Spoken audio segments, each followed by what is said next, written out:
Një ditë pas varrimit të viktimave të moshës nga 16 deri në 48 vjeçare në tragjedinë e 16 marsit, Koçani sot ishte tërësisht i heshtur. Në këtë qytet nuk funksionon asgjë. Në qytetin e Koçanit nuk ka dyqane të hapura, përveç lulishteve pranë varrezave, aty ku familjarët e viktimave blejnë lule dhe më pas nisen për në varreza, ku një ditë më parë i dhanë lamtumirën të afërmive të tyre. Qytetarët që takuam thanë se Koçani nuk e meritoi këtë tragjedi. Ata kërkojnë përgjegjësi nga autoritetet. Зборували, що да кажу, нямам воздух да зборя. То е толкова жално, толкова изненадано, що никой не се е надал на такво нещо. Ама кога дойде, ќе треба да трпим, така ли? Така души, нямам зборови повече. Не дай Бог никой никогаш. Това е. Друго немаше да се прави. Денеска изгледа не функционира нищо. Скоро и да нищо, те некои големи потреби.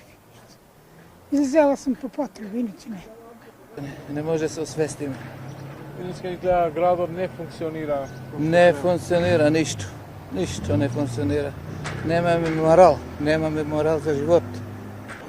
Нека бидат живи и здрави оние што се станали, оние Бог да ги прости. Памтите ли некоја слична трагедија до сега? Не, во 60 години се случило. Ваква трагедија страшна.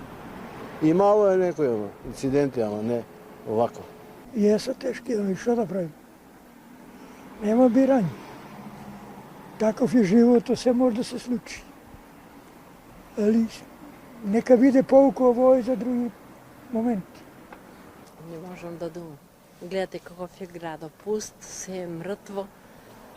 Në nikë ne më se ne zbarët. Shumica e 59 viktimave që humbën jetën në tragjedinë e Koçanit ishin të rinj, mes tyre 6 të mitur të moshës 16 deri në 17 vjeçare, 4 ishin 18 vjeçar dhe 3 të moshës 19 dhe 20 vjeçare. Tjerët ishin të moshës nga 21 deri në 30 vjeçe dhe 10 persona të moshës 31 deri në 40 vjeç. Mes viktimave janë 2 44 vjeçar, një 47 vjeçar dhe një 48 vjeçar.